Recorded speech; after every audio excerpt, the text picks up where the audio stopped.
Hello and welcome back to Anastasia, the Ringing Cedar series. So we're going to move on to chapter 2. So before we start, I'd just like to take a moment to invite in the dragons, the dragon energy that is all around us. You know, I was with a friend yesterday, a really good friend of mine, and we were just talking about things. And at the end, she brought up the dragons and she was saying, you know, I really feel like the dragons are going to come in strong this year. And I was like, absolutely. You know, we are in the year of the dragon, which is no coincidence.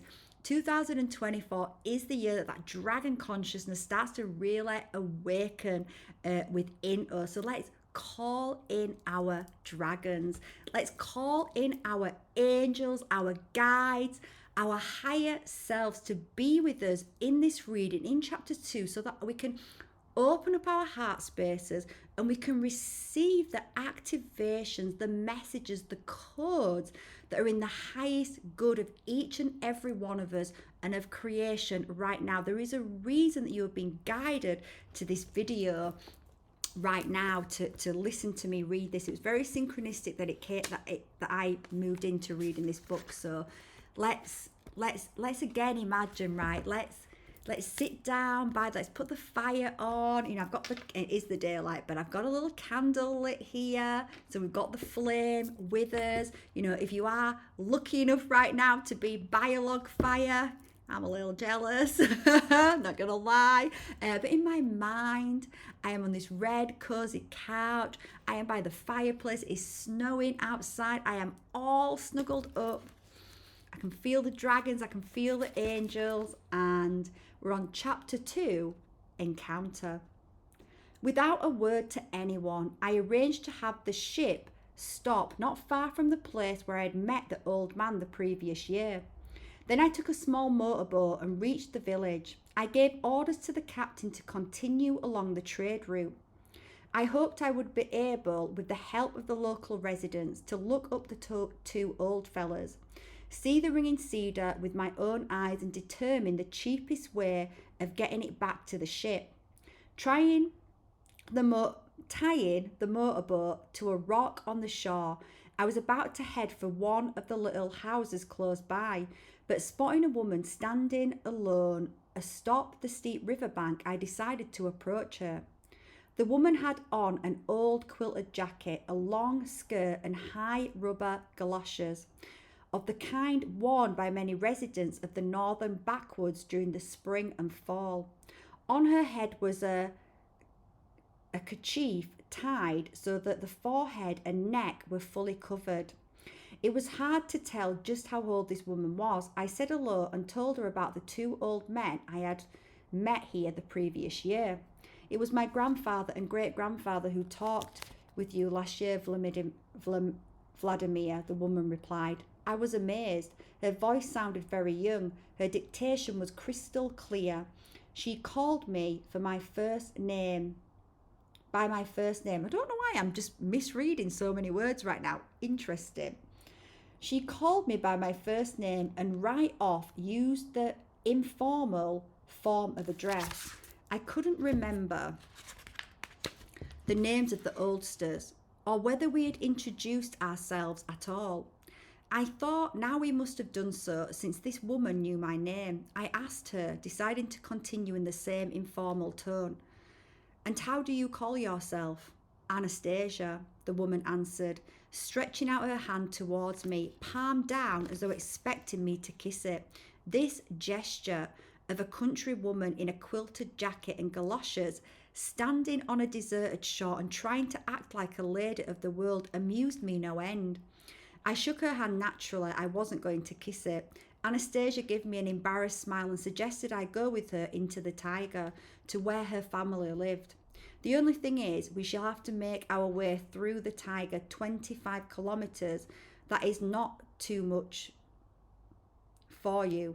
Well, of course, it's rather far, but can you show me the ringing cedar? Yes, I can. You know all about that.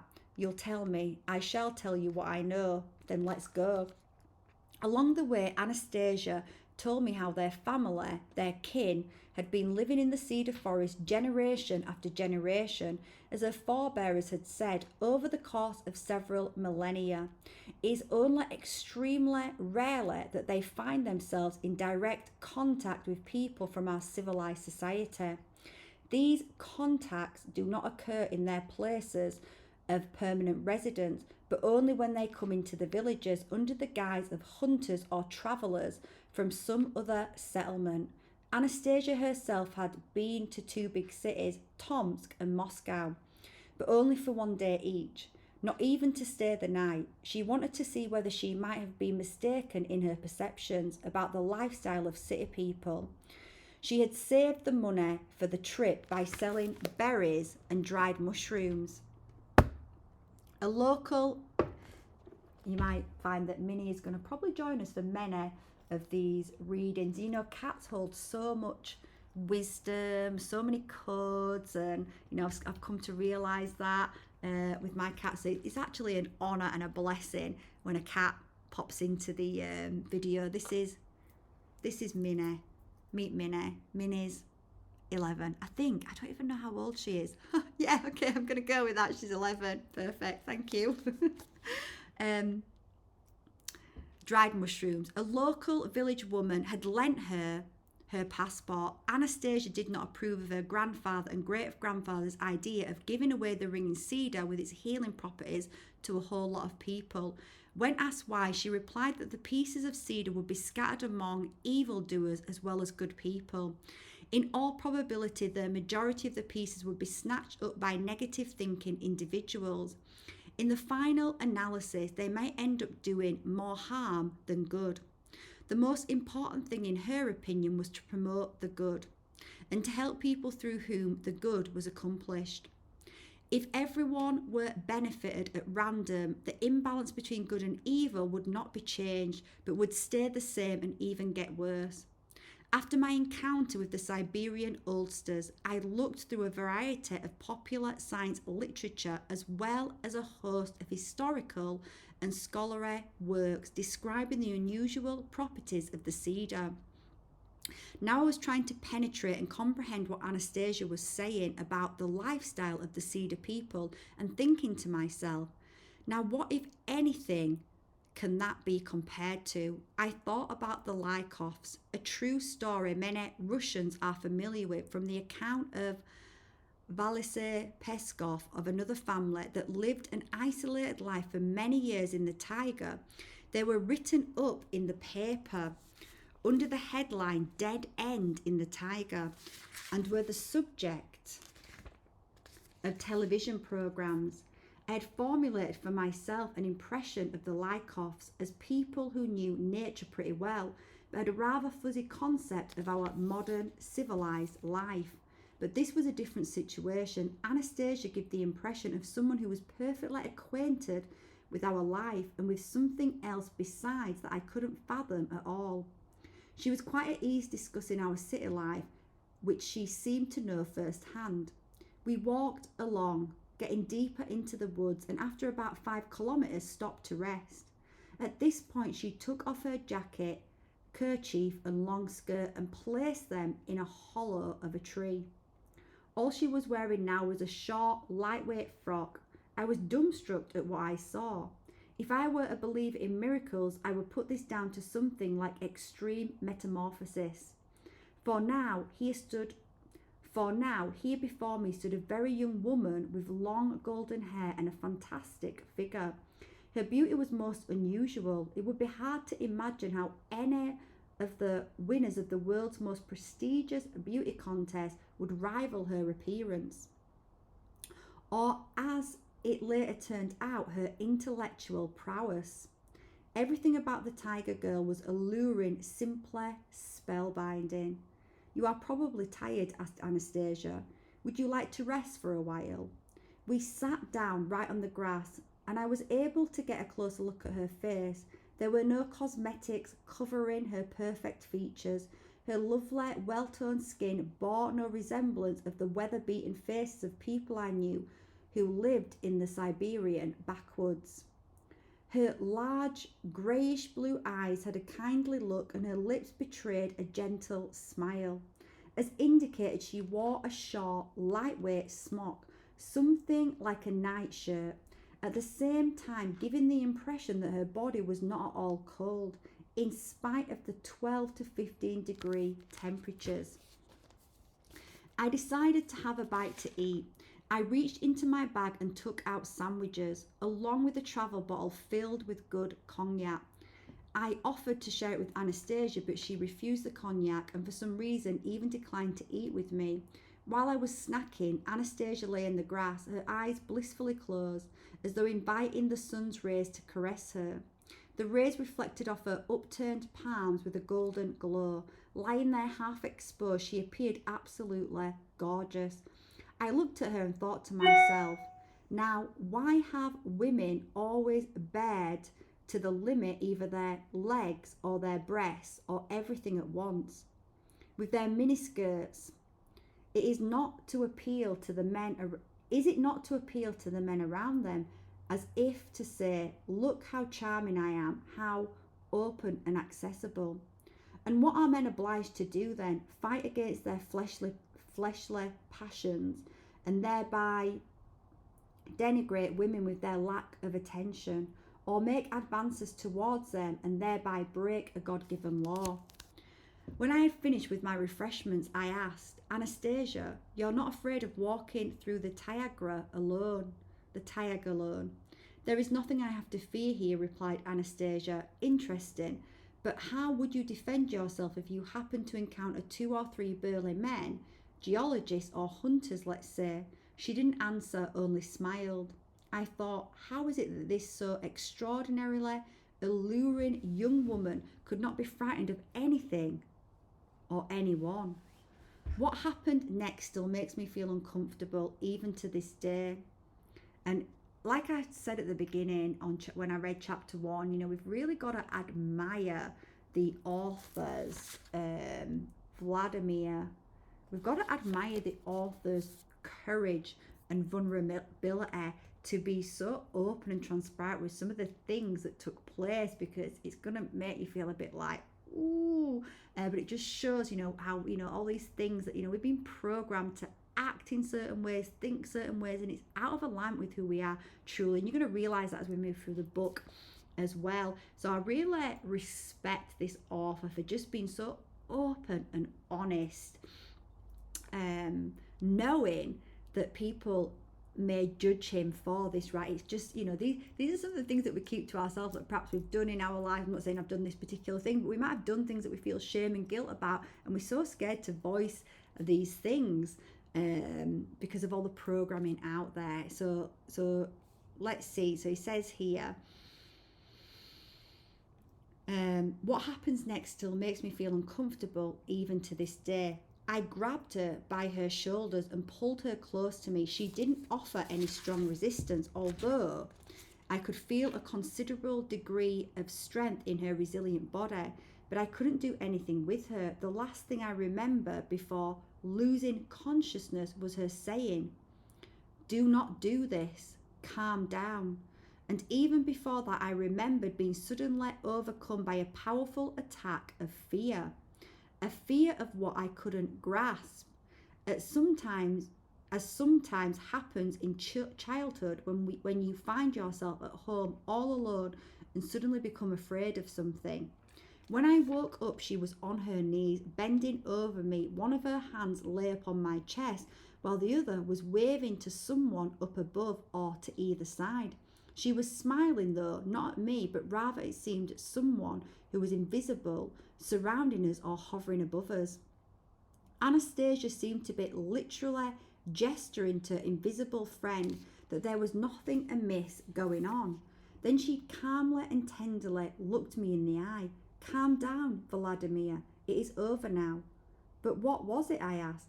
"Harmony's disapproval of your attitude towards me, of the desire aroused in you. You will be able to understand it all later. What's Harmony got to do with it? It's you. It's only that you yourself began to resist. And I too did not accept it. It was offensive to me." I sat up and pulled my bag over towards me. Come on now, she didn't accept me. It was offensive to her.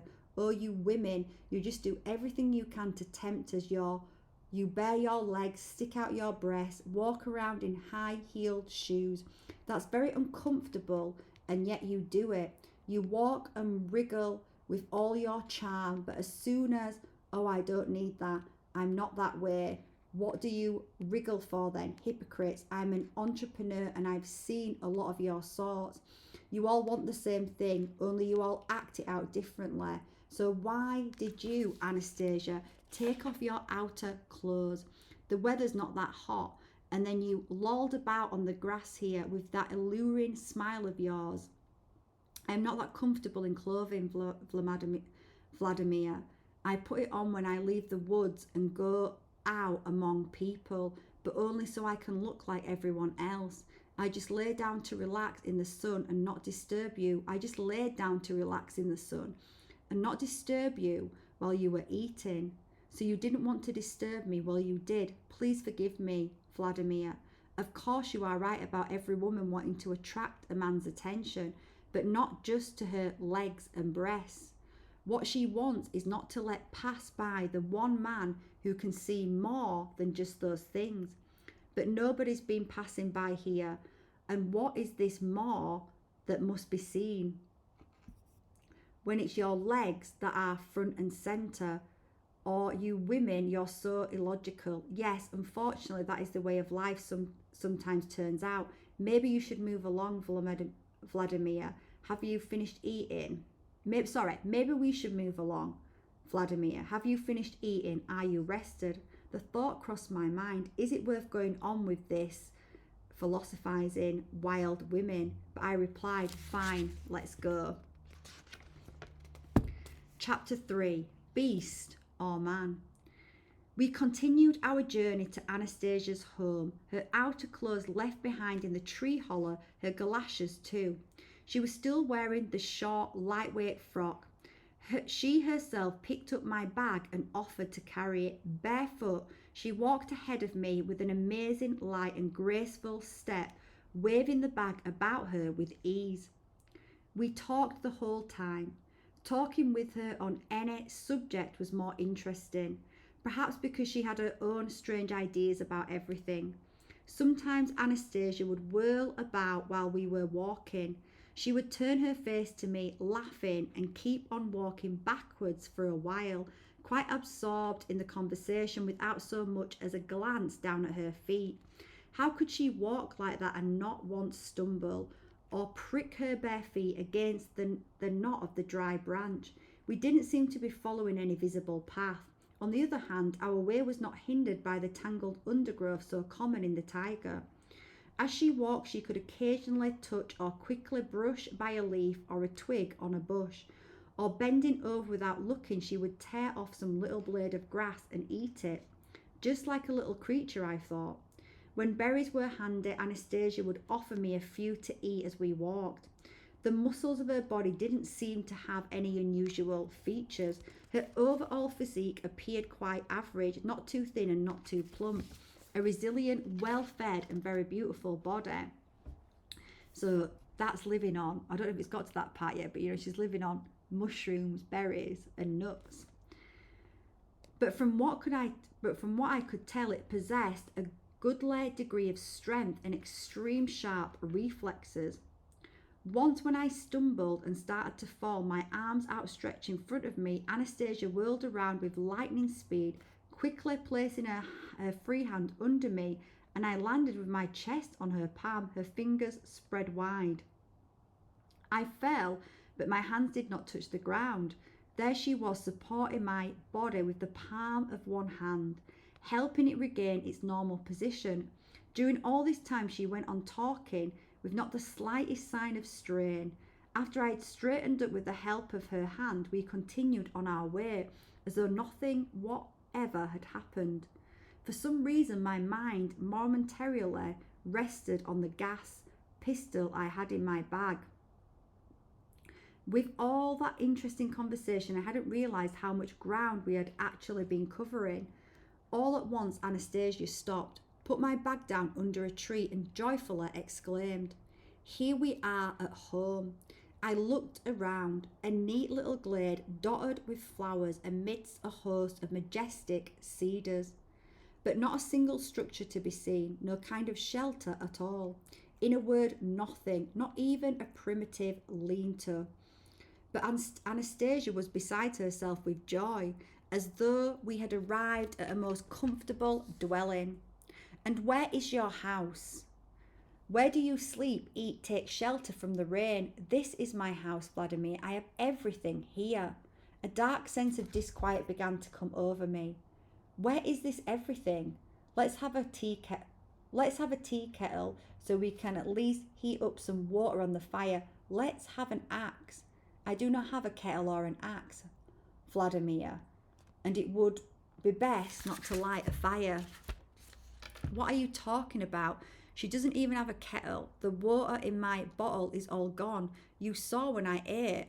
I even threw the bottle away. Now there's only a couple of swallows of cognac left.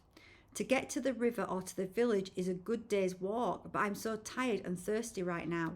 Where do you get water from? What do you drink out of? Seeing my agitation, Anastasia herself showed signs of concern. She quickly took me by the hand and led me through the glade into the forest.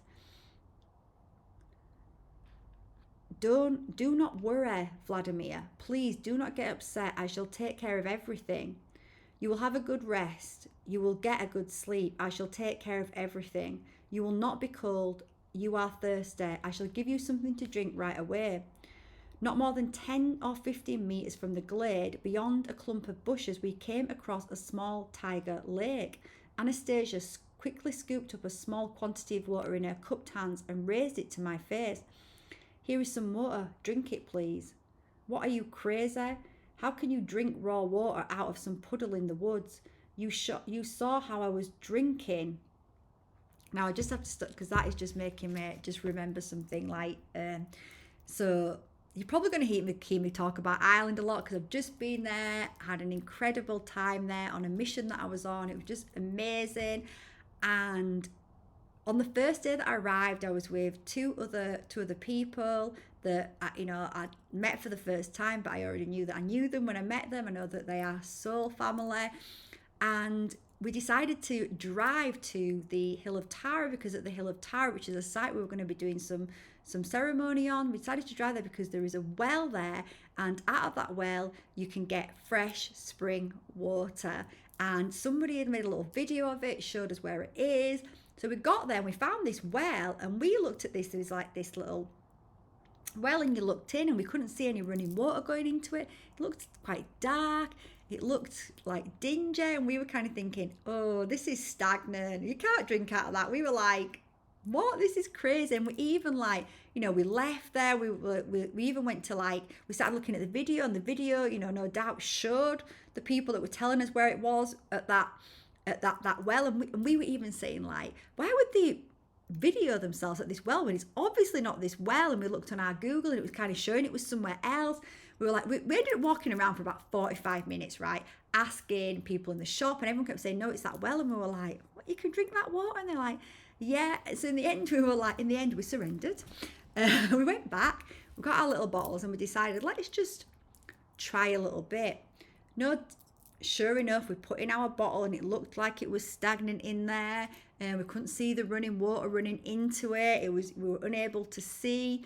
And when we pulled it out, it was like crystal clear water, and it tasted divine and amazing. And we actually got to drink that water the whole of the time there. It was incredible.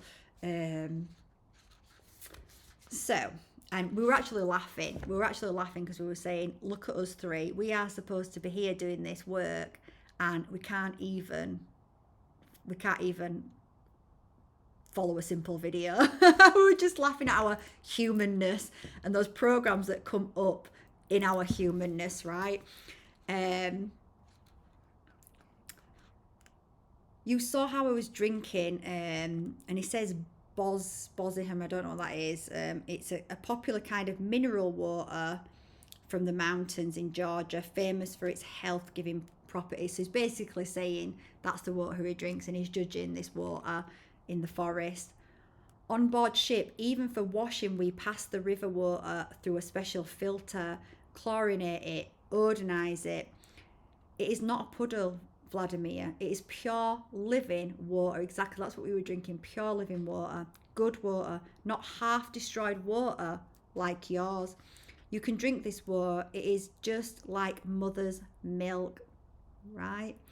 Look, Anastasia raised her cupped hands to her lips and took a drink. I blurted out, Anastasia, are you some kind of beast? Why a beast? Because my bed is not like yours. There are no cars, no appliances. Because you live like a beast. In the forest, you haven't any possessions and you seem to enjoy that. Yes, I enjoy living here. There you see, you just made my point. Do you consider, Vladimir, that what distinguishes man from all other creatures living on earth is his possessions of manufactured objects? Yes, but even more precisely, his civilized living conditions. And do you consider your living conditions to be more civilized? Yes, of course you do. But I am not a beast, Vladimir. I am man. Right, I'm going to leave it there because that was 2 chapters. I don't want to make these videos too long, each of them, and I think it's good to just like sit with it, integrate it. Again, get out into nature if you can. I'm going for a walk soon with my sister in these beautiful woods by this beautiful little river as well, so it's perfect. And we're going to move on to next. Who are they? So hopefully you really enjoy that. And the thumbnail on this is going to be an amazing tree that I met in Ireland. This is like a tree portal, very powerful. If you look at the picture, you can connect to the picture. I think like me, you'll be able to see the tree beings, the spirits within this picture. So I'm going to use that as today's thumbnail.